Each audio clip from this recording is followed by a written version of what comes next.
Welcome back, fellow cardboarders. Today a little learn from my experiences video. Do you remember this box and this little flap here that was around there, this position here? So my wife and I, we cracked this box. The seller did not want to give any refunds since the box still counts as sealed, and therefore he did not want to replace the box or send out any kind of partial refund. If you've missed out on the last video about this Commander Legends box, I suppose you watch it so you know the whole story. And this is the follow-up part 2 where we talk about my experiences from that buy. So yeah, my wife and I were debating if we should keep this box sealed and maybe sell it for like 90 to 80% of the price. That would be the price in about 5 to 10 years when we would like to sell this box, when it would have doubled. But still it would be harder to move, and I think someone who wants to invest in a box does not want to have a box that is already kind of open or partially open. So this would only result in us having to crack the box at some point, either with friends or family or just us two, and we decided on doing the latter. So we opened the box, cracked it open, and cracked a couple of packs. We had some fun doing some booster battles. We opened 6 booster packs and the rest of the box is still sealed. We noticed when we cracked the box that there is actually also a bump in the box here.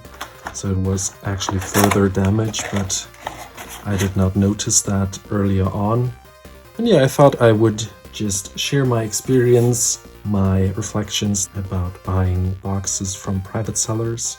We can also look at the cards a little later, what we pulled so far, and crack a booster or two in the end of the video. So when buying sealed boxes of cards, you might want to buy from commercial sellers, but often commercial sellers have a higher price tag than when buying from a private seller, since the private seller does not get the boxes for cheaper from the distributors that sell to the different LGSs for a lower price. Normally private sellers buy a box and at some point sell it for profit. This seller obviously did the same. He probably bought the box for like 80 or 90 and at some point decided to put them up on eBay for an auction and sell them off. He did not secure the package enough and it came here already half open, so to speak. Now this is a thing that you should keep in mind. You probably sometimes get a private seller later on that will offer a cheaper price since he just wants to move the product and just make a couple of euros. And in this case, I saved like $2 or $3, and I should have probably bought from a commercial seller who would sell it for around 120 euros, maybe even a little cheaper, and I would not have that problem. The commercial seller would know how to secure a package like this, a box like this, in a package and sell it off to me, and even if it got damaged in some way, he would probably compensate me for that or send me a replacement box. So yeah, keep that in mind so that you do not have any bad surprises like I did. I chose to crack the box and just have some fun with my wife and just share it with the YouTube audience as well and have some content. And if I break even, I'm glad. If I don't mind. I had some nice time with my wife playing some Magic. But yeah, keep in mind, normally if you want to invest in a sealed box, you want to keep it as mint as possible so that you do not have to struggle with moving the product if it is ripped open, even if it is just ripped open like a little flap, you know. Now we actually did open a nice 3 visits from the set, which I still need a couple from, so I hope there are still 1 or 2 in there, which I will probably use for my upcoming commander decks or already existing commander decks. And I wanted to share the foils and the rares which we already opened. So there's Blade Brand as a foil common, a Dragon Egg. Nothing too crazy in here, but there are some few nice cards like Dreamstone Hedron, which is such a nice card for colorless decks and artifact decks. Navinero, very nice card.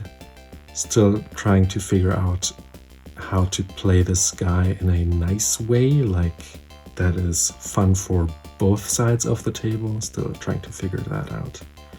Austere Command on foil I think should be around a couple of bucks, I don't know. Didn't check yet. And now we come to the rears.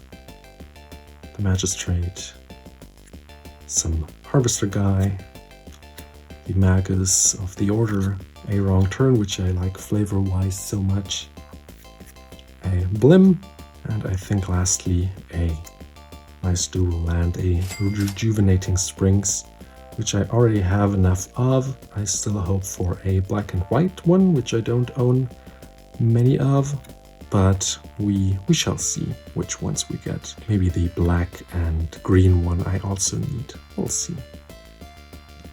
So yeah, let's maybe open one or two on camera, see what we get. So what you reckon? Should we go? Let's go for this row and maybe the second and just see what we get. And probably on the upcoming weeks I will open one from time to time on camera and show with the world what we opened. So let's get cracking. A Dragon Egg, some eyes, some capsule. What I like about this set is that most of the cards are actually quite playable. So even if you don't pull a lot of value out of your booster pack, so even if you don't pull the crazy mythics, the Jeweled Lotus, the Vampiric Tutor, the Mana Drain, you actually have a lot of playable cards that you will actually use for your upcoming commander decks. Obviously there's the Command Tower, which you will always find a home for. Humble Defector, such a great political card. You play this normally by telling your opponent if you get it back next turn, and then you tap it, give it to him, and then he gives it back to you. If he agrees to the terms, obviously. So let's see what our first rare is. Okay, Armored Sky Hunter. I don't think it's worth much. Some Partner Cat, okay. Alharu, okay, and our foil is a etched foil, Abomination of Llanowar. This is the creepiest artwork in the set, I think, and compared to many of the existing Magic cards, this is actually one of the creepiest artworks I know. So I actually do not like this card. Okay, so let's open one more and then we end the video. Let's see, let's go for the one in the middle, golden middle, and see what's in there. And then we end it. So let's see what is in here. Also like a lot of the treasure mechanics, which is something that Wizards is pushing these days, obviously, which I often repeat on different reserved list videos as well. So if you haven't watched those on my channel yet, keep an eye out for some spicy antiquities cards, which I think will only get better with all the treasure mechanics that Wizards is pushing these days. So we should get to the uncommon soon. Opal Palace, very great card in Commander in my eyes. Here we are. Mindless Automaton. I think this is a reprint. I didn't know that it had a reprint in this set. Okay, interesting. I like it. I like it. It's a very old card, if I'm not mistaken. Maybe from Urzur's Destiny or something.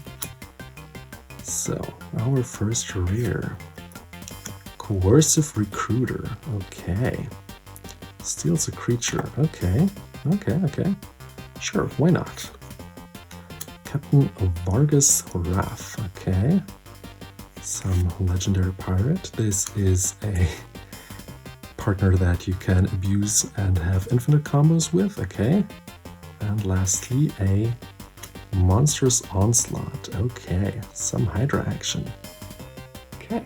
I hope you enjoyed this little video and update on my Commander Legends box.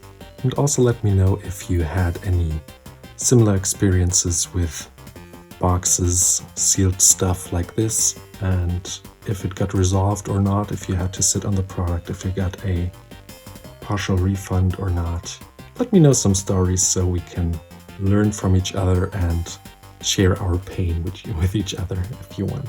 And always remember, even though there are negative people in the world, don't let them drag you down. The world is such a nice place. Always try to focus on the positive, not the negatives. And I will see you guys in the next one. Bye bye.